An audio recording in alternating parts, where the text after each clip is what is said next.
통쾌하고 시원하게 오늘의 이슈를 분석합니다. 김지윤의 픽. 북한이 또 미사일을 발사했습니다. 북미 실무 협상이 10월 5일 열릴 것이란 속보를 어제 전해드렸는데요. 오늘 오전 7시 11분경 강원도 원산 북동쪽 해상에서 동쪽으로 발사를 했다고 합니다. 합동참모본부는 미사일 최대 비행고도는 910km, 그리고 거리는 450km라고 발표했는데요. 거리를 줄이기 위해서 상당히 고각으로 발사한 것이고 또 중거리 미사일이 아닌가, 더불어 잠수함 발사 탄도미사일, 즉 SLBM으로 추정된다는 분석까지 들립니다. SLBM은 ICBM이라 불리는 대륙간 탄도미사일, 그리고 전략 핵폭격기와 함께 핵무기를 이동하는 수단 중에 하나입니다. SLBM에 굉장히 민감하고 또 위협적으로 보는 것은 핵무기를 실은 잠수함을 탐지해내는 것이 상당히 어렵기 때문이죠. 올해 들어 계속됐던 북한의 단거리 미사일 도발과는 조금 다른 차원입니다. 협상 소식에 분위기가 좋아지는 것 같았는데 갑자기 왜 그럴까?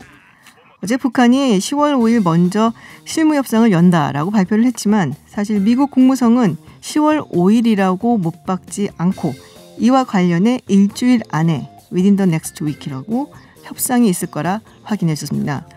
어제 김준영 원장님 말씀대로 4일 예비회담이 있는 것도 그렇고 여러 가지로 아직은 좀 조심스럽게 봐야 하는 상황이 아닌가라는 생각이 드는데요. 그럼에도 부디 협상이 잡힌 날짜에 잘 진행이 되어 진척된 결과를 낳기를 기원합니다. 김지윤의 픽이었습니다. 네, 알짜배기만 쏙 뽑아 전해드리는 인터뷰 쏙 코너입니다. 최근 서울을 중심으로 집값이 다시 꿈틀대고 있으니까 어제 정부가 긴급 대책을 내놨습니다. 전세 대출을 받아서 이른바 갭 투자에 나서는 꼼수 대출을 막고 또 분양가 상한제를 유예하는 게 핵심인 것 같은데요. 네, 인기 팟캐스트 신과 함께해서 굉장히 많은 인기를 얻고 계시는 머니투데이 방송의 권순우 기자, 이와 관련해서 얘기 좀 나눠보겠습니다. 안녕하세요, 기자님. 예, 안녕하세요. 제가 운영하는 발칙한 경제도 있습니다. 아, 여기서 또 깨알 홍보를 하십니다. 예, 네, 예. 권순우 기자님이 운영하고 있는 예. 발칙한 경제. 예. 네, 알겠습니다. 어제 정부가 발표한 부동산 정책 핵심 쏙쏙 좀 설명 좀 해주세요. 핵심이라고 하면은 네. 큰 그림에서 보실 필요 별로 없고 네. 그때그때 시장 상황에 대비하는 저는 보통 두더지 잡기라고 표현을 하거든요. 네. 그러니까 두더지가 아예 못 올라오게 위에를 다 틀어막을 수는 없으니까 그때그때 두더지가 튀어나오면 이렇게 잡는 그런 네. 상황이라고 저는 해석이 되거든요. 아, 그럼 요번에도 같이 좀 튈 것 같으니까 요번에도 두더지 잡기처럼 잡았다. 예. 한쪽으로. 이게 그 9.13 대책이 상당히 강력한 부동산 정책이었어요. 그래가지고 네. 전국적으로 부동산 가격이 평균적으로는 좀 안정세를 보였거든요. 네네. 우리가 보통 부동산 가격이 많이 올라가는 데만 보다 보니까 이게 되게 많이 올라가는구나 싶지만 그 전국적인 평균은 조금 이제 가라앉는 수준을 밟고 있었습니다. 네. 서울 지역 같은 경우가 그런데 그 올해 한 7월 이후 그러니까 이게 이전에는 한 32주 정도 안정세를 보이고 맞아요. 있다가 네. 최근 한 7주 정도가 강남 지역을 중심으로 부동산 가격이 올라갔습니다. 네. 그러니까 이제 그게 두더지가 이제 올라온 거죠. 아. 그러면 거기에 딱 걸맞은 정책을 만들기 위해서 이번에 정책이 나왔다가 이게 재개발 수요 때문에 강남 쪽이 많이 올랐던 거거든요. 네네. 그래서 그럼 이 재개발 쪽을 잡아야 되겠다라는 정책이 나왔다고 보시면 될 것 같습니다. 아, 그래서 사실은 그걸 막기 위해서 이 분양가 상한제가 나왔었는데 예. 시행이 조금 미뤄지는 감이 있단 말이에요. 그러고선 갑자기 또 이제 대출 규제 얘기가 어제 나온 예, 예. 거거든요. 그러니까 대출 규제 같은 경우도 분양가 상한제 얘기보다 대출 규제 얘기를 먼저 좀 네네. 해드릴게요. 그 분양가 상한제 얘기는 정말 그 지역의 몇몇 분들에 해당되는 얘기일 그쵸. 거고 네. 대출 규제는 나는 이미 대출을 받을 수 있는 여지가 별로 없는 것 같은데 네네. 왜 갑자기 또 대출 규제를 했을까를 좀 의아하게 생각하시는 분들이 좀 있을 것 같아요. 이게 제가 아까 두더지 잡기 게임 같은 거라 그랬잖아요. 네. 개인 대출을 40% 담보 비율 40%로 묶어놨습니다. 그러니까 10억짜리 집을 쓴다 그러면 4억은 대출을 받을 수 있지만 6억은 현금이 있어야 되는 거죠. 네. 그러니까 집 사기가 굉장히 어려워졌다라는 건 누구나 다 인지를 할 수 있잖아요. 근데 그분이 개인이 아니라 사업자 등록을 하거나 아니면 법인을 설립하거나 하면은 네. LTV 개인 규제를 받지 않게 돼요. 네네. 그러면은 네. 한 8, 90%까지도 받을 수가 있거든요. 아. 그러니까 내가 그냥 개인이 아파트를 살 건데 담보 규제를 회피하기 위해서 사업자 등록이나 법인을 설립하는 경우들이 많이 나타났습니다. 네. 이거를 저도 그 뭐 그 얘기를 하더라고요. 제가 현금이 없어가지고 집 같은 거 더 사기가 좀 어려워요. 그랬더니 사업자 등록 하나 내시면 되잖아요. 그러니까 저희 일반 사람들이 사업자 등록을 내고 법인을 설립하는 건 좀 어렵지만 정보가 있고 어느 정도 여력이 있는 전문적으로 부동산을 하시는 분들에게는 그 정도로 회피하는 게 그렇게 어려운 규제는 아니거든요. 그렇죠. 그러다 보니까 이게 사업자 등록을 하고 법인 등록을 하고 이런 분들이 많이 늘어났던 거예요. 그래서 두더지가 올라왔잖아요. 그렇죠. 그래서 거기를 딱 뿅망치로 딱 때린 거고. 그걸 때린 거군요. 예. 또 하나는 전세 자금 대출을 막았는데 네. 고가의 주택에 대한 전세 자금 대출인데요. 이거는 조금 전세는 그래도 좀 서민들이 사는. 그렇죠. 전세에 사는 사람들은 자금 좀 대출을 해줘야 되잖아요. 예. 네. 그래가지고 그 전세 대출을 사실 규제하기가 굉장히 그 정치적으로 좀 어렵습니다. 전세는 아무래도 자가 보유보다는 조금 여력이 부족하신 분들을 위한 정책이라고 생각을 네네. 하니까 전세 자금 대출을 막기가 되게 어려운데 그게 좀 역이용하게 되면은 그 집이 한 채 있는데 자기는 그 집에 안 살고 전세를 자기가 따로 살 수 있거든요. 네. 근데 그게 서민들 전세 그런 게 아니고 진짜 한 20억짜리 집에 전세로 네네. 산다거나 그러면은 전세자금 대출 한도는 되게 많이 나와요. 그렇죠. 예. 그러니까 이거를 주택담보대출로 돈을 빌리는 건 40%밖에 안 되니 차라리 전세자금 대출로 해가지고 이거 자금을 조달해서 집을 매매하는 그런 일들이 생기는 거예요. 그러니까 자기는 굉장히 큰 집을 이제 가지고 있고 전세로 아주 비싼 집에 살면서 예. 전세자금 대출을 받고 그리고 남는 여력의 돈을 집을 매매하는 데 쓴다는 말씀이시죠. 그렇죠. 그리고 좀 이건 좀 극단적인 경우인데 제가 이제 부동산 전문가들하고 얘기를 해봤을 때 그럼 대출 한도를 좀 늘릴 수 있는 방법이 뭐가 있겠냐 그랬더니 공 기자님 집을 한 채 사시고 제가 집을 한 채 살게요. 그리고서 우리 둘이 전세를 바꿉시다.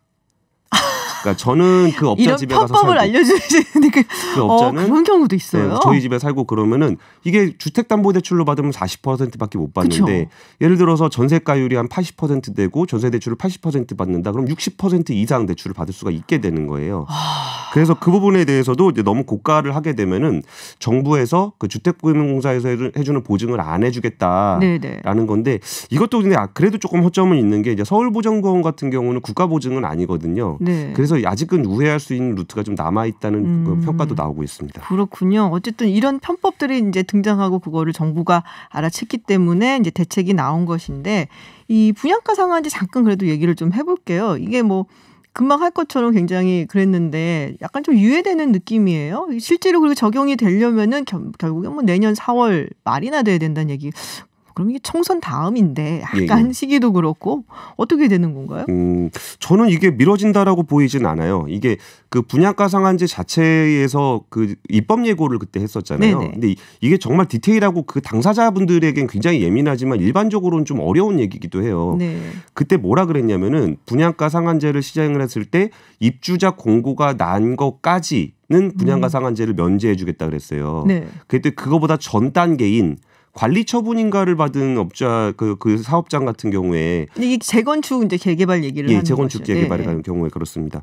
그런 경우에 그럼 우리는 이미 이제 재건축을 시작을 했는데 시작을 했으면은 그 제도를 나중에 도입하는 거는 소급 적용 아니냐라는 네. 민원이 제기가 됐던 거고 그래서 입주자 공고를 한 6개월 정도 후까지 하는 거는 분양가 상한제를 제외해 주겠다라고 얘기를 하면서 그게 6개월이 유예된 것처럼 보이는데 네네. 10월 말까지는 일단 그 시행령 개정을 통해서 할 수 있는 여건을 마련을 하는 겁니다. 네. 그냥 잠깐 내용을 보면은 분양가 상한제가 어느 지역에 적용될 수 있느냐 특별히 고민하실 필요는 없고요. 네. 투기과열지구라고 지정돼 있는 모든 곳이 있잖아요. 네. 다 해당이 됩니다. 우리가 사고 싶은 곳에 있는 집이면 거의 다 해당이 되는 거겠네요. 예, 예. 그렇다고 해서 31개 그 지구를 다 지정하냐 그건 아니고 네.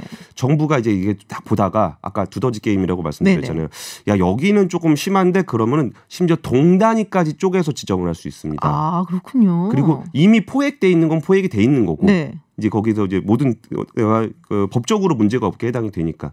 그리고서 이제 또 그런 데가 있어요. 그게 분양가 상한제 문제하고 연결돼 있는 게 그 도시주택 보증의 어떤 그 건축 보증이거든요. 네. 그게 좀 말은 어려운데, 그러니까 후분양으로 피해간다 이런 얘기들. 네, 맞아요. 네. 그러면은 딱 봤는데, 저 지구가 후분양으로 피해갈라 그러네, 라는 게 보인다.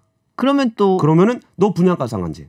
아, 진짜 핀셋이네요. 핀셋. 예. 그리고 이제 구 단위로 지정하면은 거기 아닌 지역까지 영향을 받을 수가 있잖아요. 그렇죠. 그러니까 동 단위로. 동 단위로. 예. 그러니까 이거는 분양가 상한제를 딱 도입을 하겠다. 분양가 상한제는 부작용이 굉장히 많은 정책이에요. 네. 그럼에도 불구하고 이거를 하려는 실탄을 채워놓고 있는 거는 그 정도로 이제 딱 지역별로 정말 핀셋으로 잡겠다는 의지를 보여주는 거거든요.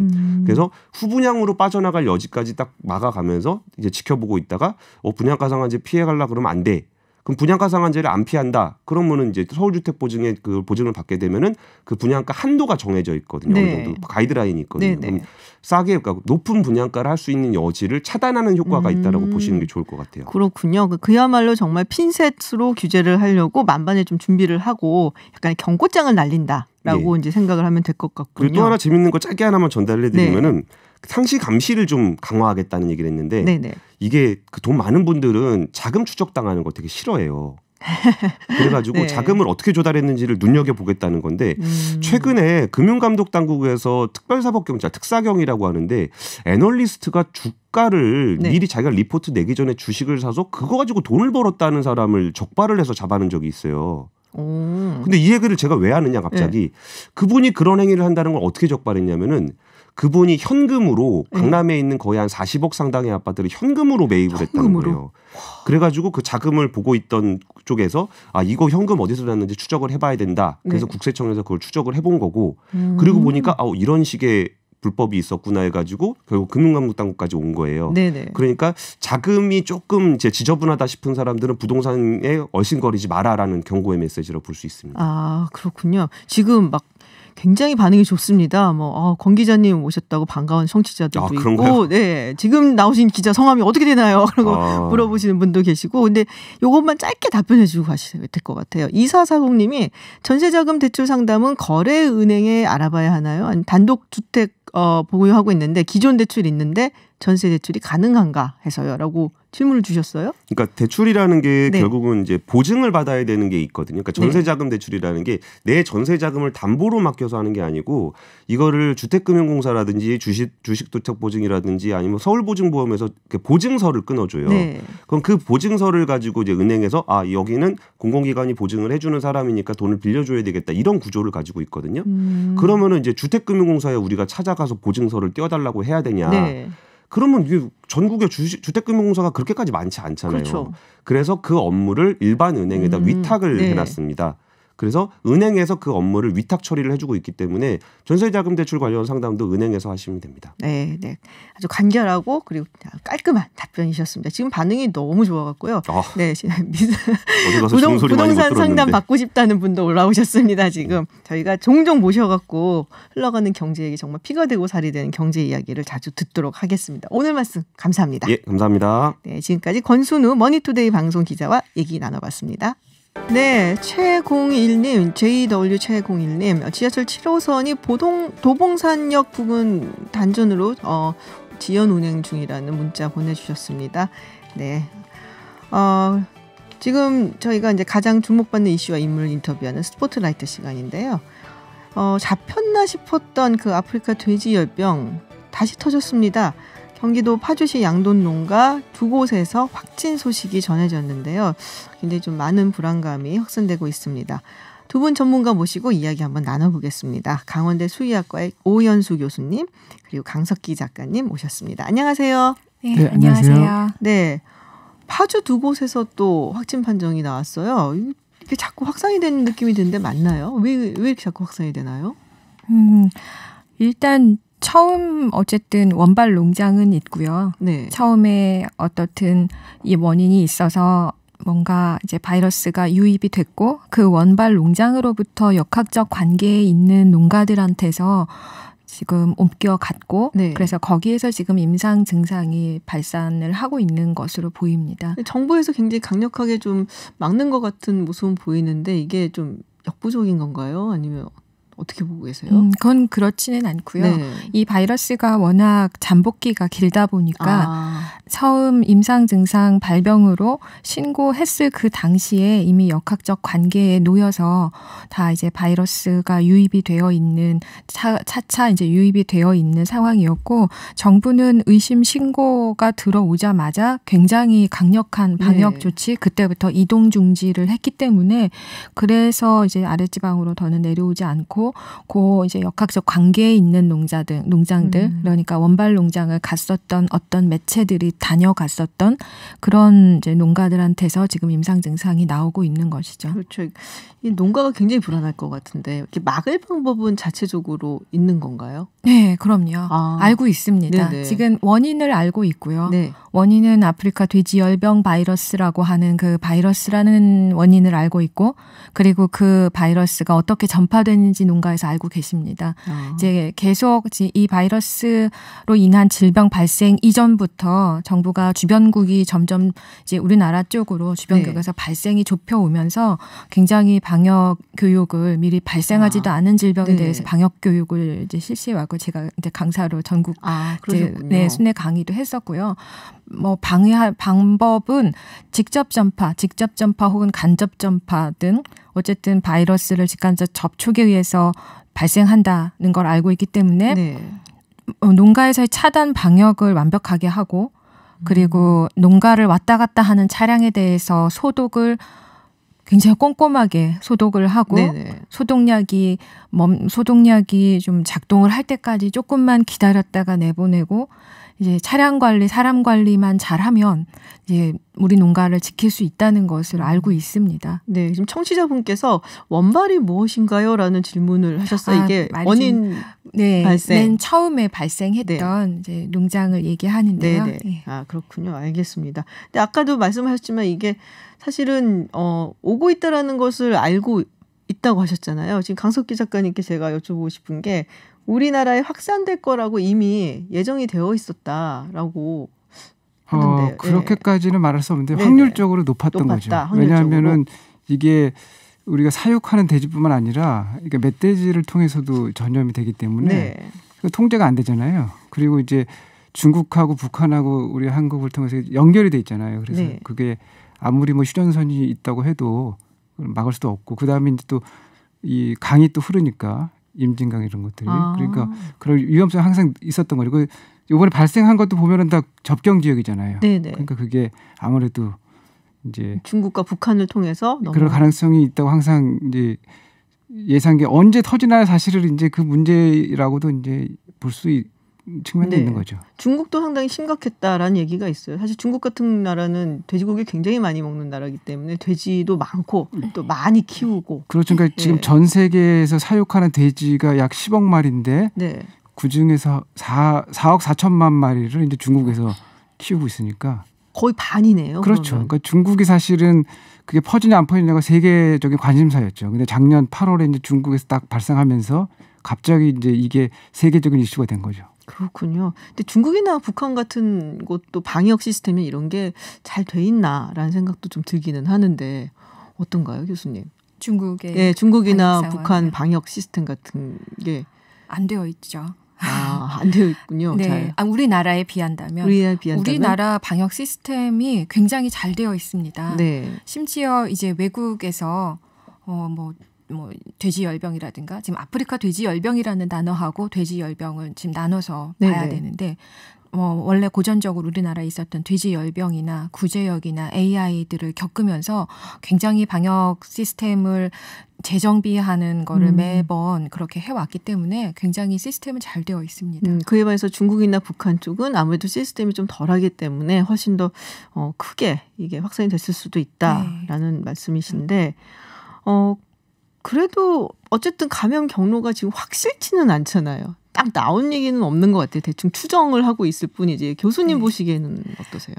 정부 방역 당국에서 여러 가능성을 놓고 지금 모든 가능성을 열어놓고 지금 조사를 하고 계시는 중이고요. 사실 왜 추정이 없으시겠어요. 다들 추정은 있지만 그래도 적어도 조금 덜 사람이 다치도록 이렇게 큰 사건이 벌어졌는데 누구 때문이야라고가 되면 안 되니까 이제 그런 걸 최소화하면서 좀 어쨌든 지금 원인은 터졌고 그로 인한 이제 방역에 좀 집중을 하자는 뭐 그런 의미이죠. 네. 지금 청취자분께서 헬리구구님이십니다. 야생 전파 방지는 어떻게 되어 가는지 알려주세요. 이게 야생동물 통해서 감염되는 것, 이걸 방지하는 방책, 이거는 어떻게 되어 가느냐라고 지금 질문을 주신 것 같아요. 어떻게 되어 가고 있나요? 환경부와 농림축산식품부에서 원래 그래서 이 야생동물이면 특히 이제 감수성 동물은 네. 야생 멧돼지가 될 건데 네. 야생 멧돼지에게 원래 감염이 되려면 사실은 우리가 예상 루트는 집돼지한테 먼저 걸리고 지금 날씨도 이제 추워지고 자꾸 인가로 내려오는 멧돼지가 감염된 우리 집돼지하고 접촉을 함으로 해서 멧돼지를 감염시키게 될 거를 우려해서 이제 울타리를 친다거나 네네. 이제 여러 이제 취약 지역들 멧돼지가 이제 접촉할 수 있는 그런 농가들에 대해서 충분히 주의를 줬고 네. 울타리라든가 이런 이제 보호 조치를 충분히 네. 하고 있습니다. 그러니까 멧돼지가 감염시킬 수 있는 그 경로를 차단하기 위해서 굉장히 노력을 많이 했다라는 네. 집돼지가 말씀이시고요. 멧돼지를 집돼지가 멧돼지를 일단은 멧돼지가 네. 감염되어 있다는 네네. 지금 얘기는 전혀 없습니다. 그렇군요. 네. 그래서 그거 안 하게 하려고 네. 지금 방역에 총력을 기울이고 계시는 거고요. 그렇군요. 근데 이 부분이 되게 흥미롭더라고요. 그러니까는 이게 보통은 이제 우리가 이름을 지을 때 연관이 있는 걸로 이름을 짓거든요. 근데 이게 아프리카 돼지 열병이라고 한단 말이에요. 그렇다면 이게 아프리카에서 시작된 거다라고 그렇죠. 봐야 되는 것이죠. 그러니까 이게 처음 이 명명이 된 게 1921년이고요. 네. 그 당시 논문에서 명명했는데 그 사건 자체는 이제 1907년도 그때 이제 케냐의 한 돼지 농장에서 네. 돼지가 집단으로 죽으면서 그 역학조사를 하고 그 증상을 토대로 해서 이제 아프리카 돼지 열병이라는 이름을 붙여준 거죠. 그렇군요. 그게 아프리카를 통해 갖고서는 여기까지 온 건가요? 그러면? 그렇죠. 그러니까 이게 아프리카 이제 사하라 사막 이남에만 네. 있는 이제 풍토병이었는데 네. 이게 두 차례에 걸쳐서 이제 아프리카를 벗어났거든요. 우리 뭐 호모사피엔스가 아프리카를 벗어났듯이. 네네. 그래서 첫 번째는 이제 그 1957년도에 네. 그러니까 앙골라에서 네. 포르투갈로 가는 비행기를 통해서 이제 기내식으로 이제 돼지고기 요리가 있었는데 거기서 이제 감염된 게 이제 돼지 잔반으로 이제 포르투갈 공항 리스본 공항에서 해서 이제 유럽으로 퍼진 거죠.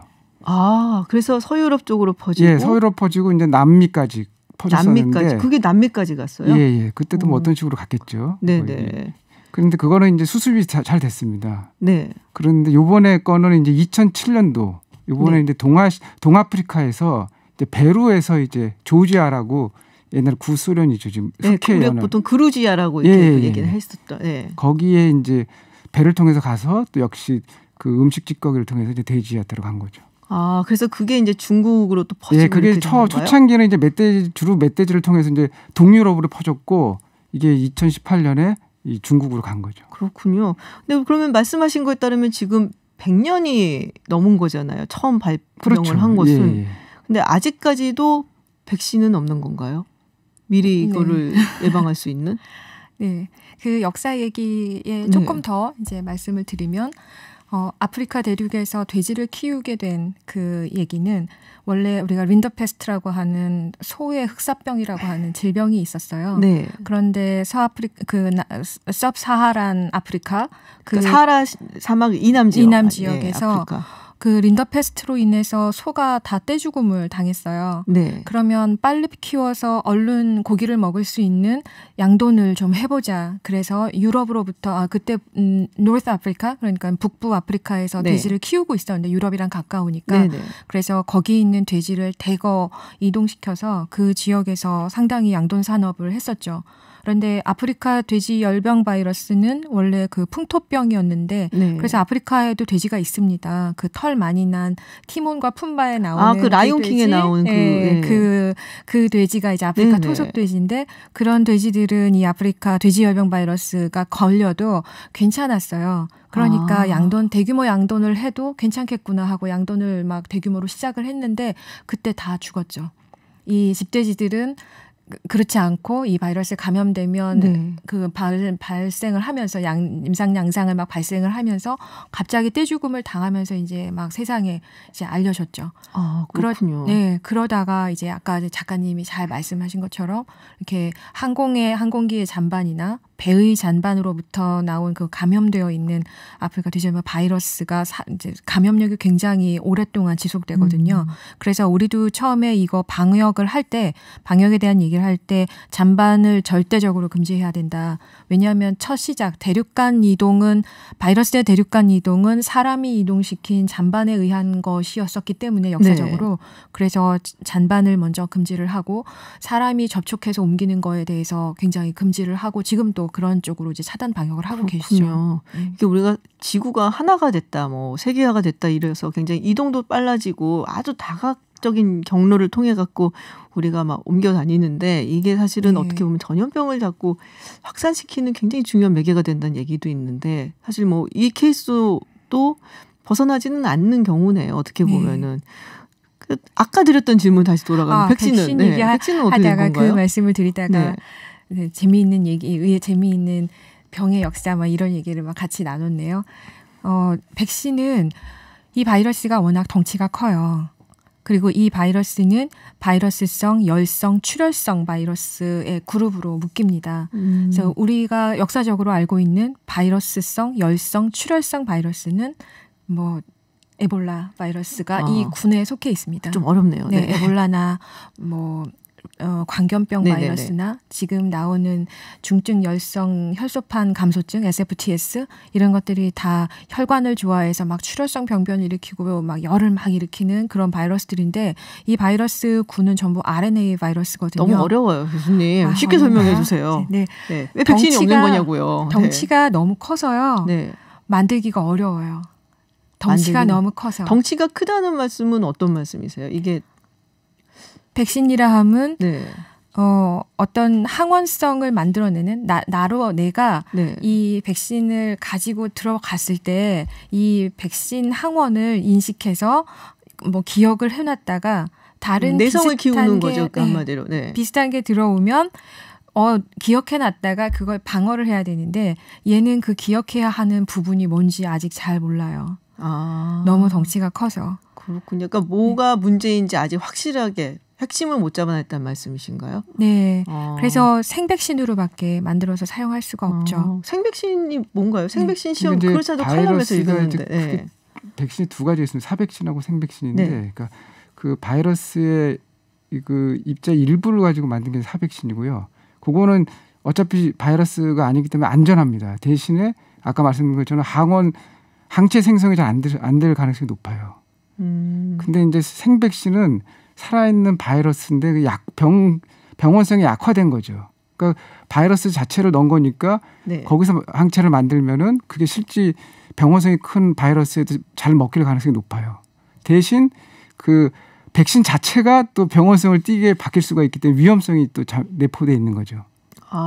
근데 최근에 이제 그 스페인 연구진들이 그 생백신을 이제 그 멧돼지 중에서 이제 얻은 바이러스가 그 병원성이 약한 걸 찾아냈어요. 그래서 그걸 가지고선 생백신을 만들어서 지금 돼지에다 실험을 했더니만 92%가 이 보호가 되더라. 그래서 그거를 토대로 해서 지금 생백신을 만들 연구를 하고 있습니다. 그런데 그걸 안전성 같은 걸 또 봐야 되기 때문에 좀 시간이 걸리죠. 그렇군요. 지금 사실 많은 분들이 제일 궁금해하시는 거는 이게 그러면 인체에는 혹시나 어떤 해가 있겠느냐, 뭐 모르는 거잖아요. 돼지열병에 오염된 그런 돼지고기를 먹을 수도 있는 거고, 그런 위험성은 없는 건가요? 네, 없습니다. 없어요? 네, 사람은 전혀 감수성이 없고요. 이 바이러스가 덩치가 큰 만큼 또 타고 들어가려면 특별한 어떤 수용체가 있어야 되는데 그게 사람하고는 맞지 않습니다. 그렇군요. 또 다른 질문이 이 청취자분께서 하셨는데 만약에 피해 농가에 출입하게 되는 경우 이런 경우도 상관이 없는 건가요?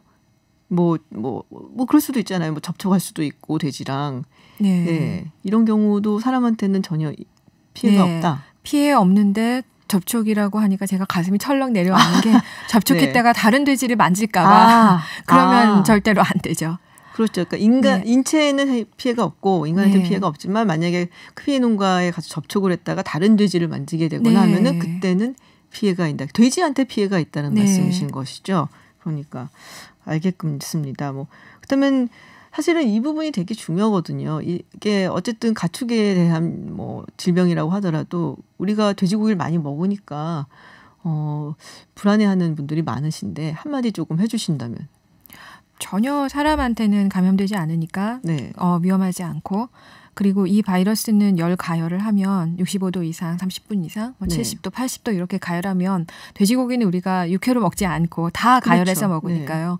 가열해서 먹게 되면 바이러스는 설사 있다 한들 사멸이 되고요. 그리고 더 중요한 거는 우리나라의 축산물로 나와서 유통되는 것을 굉장히 엄격하게 관리하고 있기 때문에 지금 시중에 나와서 유통되고 있는 축산품들은 안심하고 드셔도 됩니다. 우리 작가님께서는 또 한 말씀 많이 연구하셨잖아요. 아이고, 사실은 아까도 말씀드렸지만 이거는 이게 인류의 문화 사회에 의한 어떤 불가피한 부작용이라고 볼 수 있는 거죠. 그러니까 사실은 자연계에서는 결코 만날 일이 없는 바이러스와 그 돼지가 사람이라는 이 매개체를 통해서 만나게 된 거잖아요. 그러니까 아마 이런 일들은 아마 앞으로도 또 다른 식의 바이러스와 어떤 인간 내지는 또 다른 가축을 통해서 언제든지 반복될 수 있는 거기 때문에 또 너무 또 그렇게 민감하게 생각하지 마시고, 특히 이번 같은 경우는 어쨌든 다른 AI 하고 달리, 그러니까 조류 인플루엔자나 다른 그건 달리 사람하고는 무관한 거니까 위험성이, 그러니까 그런 쪽에서는 안심이 될 것 같습니다. 네, 알겠습니다. 많이 불안할 필요는 없다는 말씀 드리셨고요. 그렇지만 어쨌든 양동가 그리고 삼겹살 우리 좋아하니까 식당도 많은데 너무 큰 피해가 가지 않았으면 하는 그런 바람입니다. 네, 지금까지 강석기 작가 그리고 오연수 강원대 수의학과 교수와 이야기 나눠봤습니다. 오늘 말씀 감사합니다. 네, 감사합니다. 세상의 모든 리뷰 김지윤의 이브닝 쇼.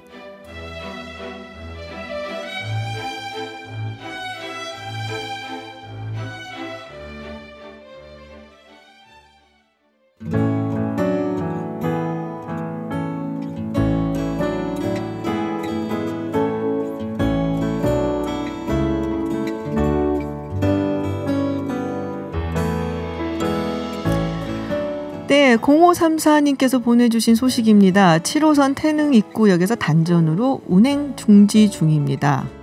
네, 수락산역까지는 다시 운행한다고 또 다시 또 문자를 보내주셨네요. 감사합니다. 7호선 이용하시는 분들 참고해 주시고요. 이브닝쇼 휴식을 선물하는 시간이죠. 이브닝 카페. 우리나라를 흔히 아파트 공화국이라고 이야기합니다. 그런데 이 아파트가 한국 건축 중에서 유일하게 국제 경쟁력이 있는 분야다라고 상당히 도발적인 주장을 하시는 건축학과 교수님이 계십니다. 오늘 그분 모시고 이야기를 좀 나눠보려고 하는데요. 서울대학교 건축학과의 서현 교수님 나오셨습니다. 안녕하세요. 안녕하세요. 네, 아파트가 경쟁력이 있는 건축 분야다라고 보통 우리가 아파트 하면 좀 안 좋은 부정적인 생각들을 많이 하거든요. 네, 상당히 좋은 식으로 이제 말씀을 하셨는데, 아니, 경쟁력이 있다고 말하는 게 꼭 좋다라고 할 것까지는 없고요. 네. 그 외국의 일반적인 아파트 수준에 비해서 한국 아파트의 서비스 수준이 대단히 높고, 그리고 실제로 한국의 건축 양식 중에서 수출하고 있는 많지 않은 건축 양식.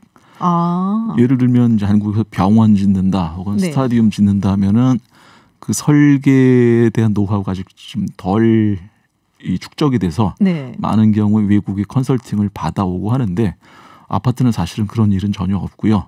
오히려 한국의 아파트 설계를 외국에 수출해서 그 지역에 가서 짓는 일들도 굉장히 많죠. 그런 의미에서 한국의 건축 양식 중에 국제적인 경쟁력을 이미 완비하고 있는 거의 유일한 혹은 많지 않은 몇 개 중에 하나, 그게 아파트라고 저는 생각을 하고 있습니다. 네, 혹시 교수님 아파트 사세요? 당연히 아파트. 그렇죠. 요새 대체로 이제 아파트에 다들 살고 있으니까 그런 통계가 있더라고요. 전국 주택 그 5채 중에 3채가 아파트다. 60%가 넘었죠. 60%가 넘었나요? 네, 근데 그 얘기는 사실 한국 사람들이 그 아파트에 대한 부정적인 이야기를 많이 하기도 하지만, 동시에 이제 아파트가 가장 일반적인 주거 형식으로 받아들여지고 있다라는 그런 가장 객관적인 네.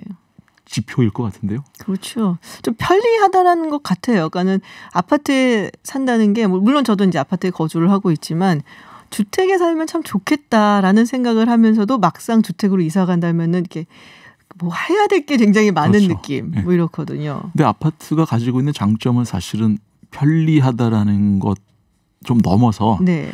사실은 도시적인 가치도 좀 같이 지니고 있는데 일반적인 단독주택에 비하면 이제 토지 사용을 효용해서 2배는 확실히 넘고요. 그렇죠. 3배 가까이 이제 장점이 있는데 요거는 사실은 철학적인 문제랑 관련 있을 것 같아요. 오, 네. 우리들이 이 세상에서 사는데 네. 얼마나 많은 자원을 사용하면서 살다가 죽느냐 이 질문을 했을 때 아파트에 모여 살면은 그만큼 더 적은 자원을 사용하면서 네. 살 수가 있죠. 심지어 이동거리도 좀 줄어들고 만약에 아파트 지금 살고 있는 사람들이 전부 다 단독주택으로 쫙 깔려서 살고 있다면 아마 대한민국 국토의 상당수가 그냥 주택단지로 바뀔 텐데 네. 그렇게 됐을 때 받아들이기 어려운 여러 가지 환경재난들이 이제 당연히 보이고요. 어떤 것들이 있는데요? 일단 이동거리들이 확실히 늘어나죠. 네. 이동거리가 늘어난다는 이 얘기는 한국에선 유일하게 사용할 수 있는 지금 연료는 이제 화석연료들인데 그 화석연료 사용이 엄청나게 늘어날 것이고 그건 감당하기가 어렵죠. 그럼 환경적으로 상당히 또 피해가 있을 수 있다. 엄청나게 큰 피해고요. 그리고 그 이제 전 세계적으로 요새 많이 얘기되는 것 중에 하나가 이제 컴팩트 시티라는 단어들이 있는데 저는 네. 이 개념은 이제 확실히 옳은 길이라고 믿고 있고 좁은 그 지표면을 점유하면서 가능하면은 많은 사람들이 다양한 방식으로 모여 살아야 된다. 뭐 이게 이제 우리의 나아갈 길이라고 얘기를 이제 하고 있는데 네. 한국은 사실은 이제 근대화 과정에서 미국식 도시를 수입을 했거든요. 네네. 미국은 이제 대단히 고에너지 소비, 저효율. 뭐 땅덩이도 넓고 자원도 많으니까 그렇죠. 그 나라는. 네. 근데 그러한 도시 계획을 이제 한국에서 수입해서 지금 신도시도 그런 방식으로 만들고 했는데 네. 뭐 반성을 할 때가 되기도 했고 그런 점에서 보면 물론 신도시에도 아파트를 짓긴 하지만 네. 도심 내에서 이제 아파트에 사는 거는 제 생각에는 그거는 무슨 다른 문제보다 우리가 어떤 방식으로 이 도시를 만들어서 다음 세대에 넘겨주느냐라는 점에서 저는 뭐 긍정적인 점이 굉장히 크고 제가 아파트에 산다고 했을 때 스스로에 대한 면죄부도 그런 방식으로 스스로 발부를 하고 있습니다. 그렇군요. 한때 한옥 열풍이 또 있기도 했어요. 저희 은평구 쪽에 가면은 네. 또 한옥 마을도 있고 그리고 뭐 북촌 그쪽에 또 익선동, 익선동 뭐 이런데 그런 열풍이 좀 있기도 했는데 어떻게 보세요? 그런 열풍은? 아마 우리가 이제 조금 더 우리 자신에 대해서 자신감을 얻게 된 게 아닌가 싶은 생각이 좀 들거든요. 네. 이제 북촌이 제일 먼저 이 사람들이 시각에 띄기 시작을 했는데 그때가 언제냐면은 이제 여행을 쭉 하다가 외국에 다녀봤더니 결국 외국의 선진국이라고 하는데도 가서 보면은 일상적인 풍경은 우리랑 크게 다를 바가 없이 네. 동네 뭐 개똥도 널려 있고 쓰레기도 좀 있고 적당한 게 네. 우리랑 크게 다르지 않더라는 걸 깨달은 시대인 것 같아요. 그때부터 이제 북촌이 이 국내에 있는 젊은 사람들의 관광지 이렇게 부각이 되기 시작했고 네. 그게 이제 서촌 익선동으로 옮겨왔는데 결국은 아까 말씀드린 우리 스스로에 대한 자부심, 자각 이런 것들이 이제 문화적으로 부각되면서 한옥도 그 전까지는 이제 뒤처진 주거 양식이었다고 얘기했는데 네. 이것도 괜찮네, 좋네, 살아보니까는 우리들이 그동안 잊고 있었거나 모르고 있던 가치들, 뭐 문 열어놓으면 빗소리도 들리네 이런 것들에 대한 그 인식이 좀 생겨서 뭐 부각되지 않나 네. 싶은데 뭐 여전히 제한적이죠. 그렇죠. 이게 뭐 아무래도 땅을 잡아먹으니까 그리고 시내에서 하기엔 좀 어려우니까 아무래도 그렇죠. 좀 밖으로 좀 나가고 약간 좀 외곽으로 가야 되는 부분들이 좀 있는데 아파트 얘기를 다시 한번 조금 해볼게요. 이게 아파트도 약간 좀 트렌드가 있다고 제가 느끼는 게 한때 주상복합이 진짜 인기가 많았거든요. 그렇죠. 가장 비싼 아파트 막 이랬는데 다시 또 아파트로 돌아오더라고요. 또 친환경 아파트 뭐 이런 것도 나오고 요새는 또 아침 주는 아파트들이 그렇게 많아지고 그렇죠. 이런 트렌드가 사실 우리 사회를 조금 반영한다라고 봐도 될까요? 당연히 반영하고 있죠. 뭐 일부는 이 수동적으로 반영을 하기도 하고 네. 일부는 아파트 공급자들이 적극적으로 시장을 개발해서 이 밖에다가 강요 혹은 선전하는 것도 있는데 마케팅 그렇죠. 예를 들면은 주상복합 아파트라고 하는 것이 지금 한때 이제 최고 아파트로 자리 잡은 것은 네. 특정한 회사에서 특정 회사입니다. 특정 회사에서 네. 이 주상복합 아파트는 최고급 수준의 서비스를 제공하고 최고급 계층 고급이라고 말하는 표현이 적당하지 않을 수 있는데 그 사람들이 사는 주거 양식입니다라고 광고를 했고 네. 그게 상당 부분 설득력 있게 먹혀 들어갔죠. 그리고 사실 도시 안에 사는 사람들이 자신들이 익명성에 대한 수요들이 꽤 있어요.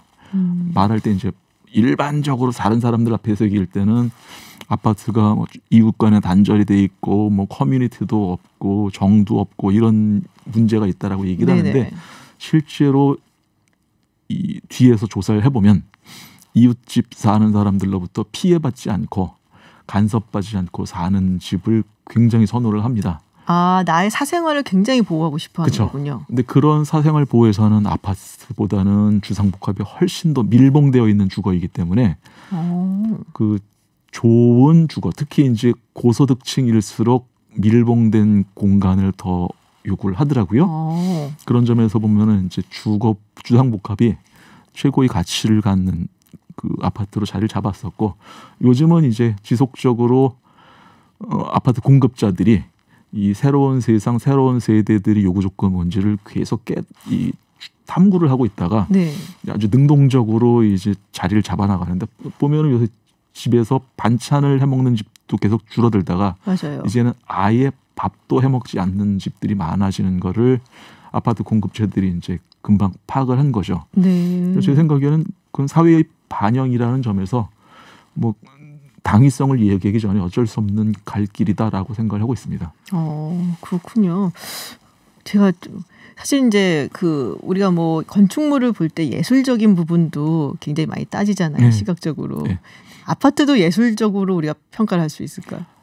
아니죠. 안 돼요. 그거는. 네, 거기까지는 안 되는 거기까지는 아닌데 네. 이제 문제는 뭐 어떤 건물이 예술 작품이냐 아니냐를 네. 이제 판단하는 기준이 제가 가지고 있는 기준은 딱 하나 있어요. 네. 뭐냐면은 그 건물이 용도가 사라졌을 때 건물을 이제 철거한다고 했을 때 건축계에서 헐지 말라고 들고 일어나면은 그게 예술 작품의 수준이 되는 것이고 그 건물을 그냥 헐고 새로 짓자 했을 때 아무도 신경 안 쓰고 그냥 해봐 하면 이제 예술 작품은 아닌 것 같은데 네.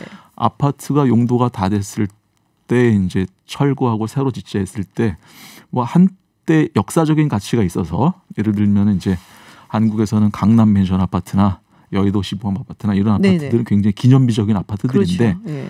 이런 아파트를 일부는 남겨서 좀 보존하자라고 한 것은 이 건물들이 가지고 있는 건축적 가치가 높아서는 아니고 역사적인 분기점을 목격한 건물이다 해서 남기자 했을 따름이니까 좀 다른데 나중에 어떤 아파트를 지었다가 허물자고 했을 때 사람들이 그 아파트 헐면 안 돼요라고 얘기하면 그건 이제 예술 작품일 테고요. 네. 뭐 사례로 들면 이제 많이들 얘기하는 바르셀로나에 있는 뭐 가우디 아파트는 헌다고 하면 그렇죠. 네. 난리가 날 거 아니에요. 그렇죠.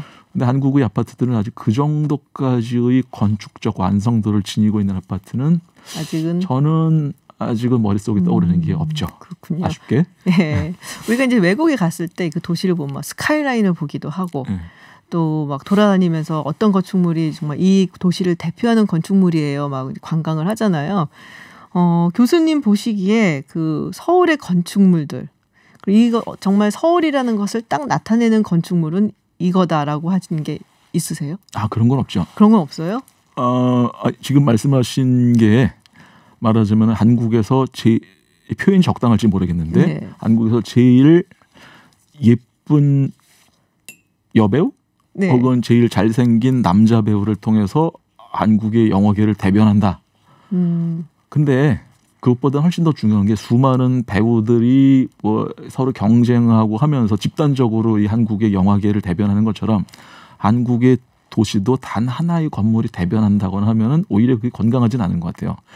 오히려 일반적인 도시의 풍경이 얼마나 잘 이 풍경을 전체적인 풍경을 이루고 있느냐가 더 중요할 것 같은데 뭐 한국은 다 아시는 것처럼 조화보다는 서로 경쟁, 네. 서로 열심히 앞서 나간다. 예. 뭐 아직은 이동 중인 그런 사회인 것이 한국 사회라면은 네. 그 도시도 당연히 하루가 다르게 막 변해나가고 있는데 그중에 뭐 굳이 뭐 대표적인 건물을 뽑아야 되는지는 잘 모르겠어요. 물론 네.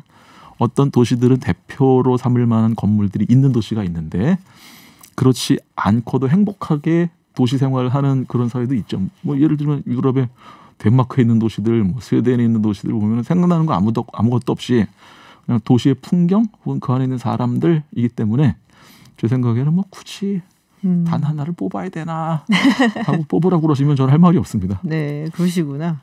알겠습니다. 더 얘기를 좀 많이 나눠보고 싶은데 시간이 다 돼갔고요. 네, 앞으로 또 모실 거예요. 너무 멀어요. 상암동 멀어요. 상암동이 좀 멀긴 합니다만은 또 모시고 아파트 이야기 또 서울의 건축 이야기 또 나눠보도록 하겠습니다. 오늘 말씀 감사합니다. 네, 감사합니다. 네, 지금까지 서울대 건축학과 서현 교수 함께 이야기 나눠봤습니다. 지금 흐르는 곡은 재즈 퀸텟 프렐루드가 연주를 하는 Everyone Says I Love You라는 곡입니다. 지하철 7호선 도봉산역에서 수락산역 사이 정전사고로 인해 수락산역에서 온수역간은 수락산역에서 회차를 하여서 운행 중이고요. 또 장암역과 수락산역 구간은 양방면 운행이 안 되고 있습니다. 퇴근길 좀 힘드시겠어요? 지하철 이용 참고하시기 바라고요. 태풍의 피해 없도록 조심하시고 내일도 저희는 열심히 준비해서 다시 찾아뵙겠습니다. 이제 우리 모두 함께 같이 좀 쉬어요.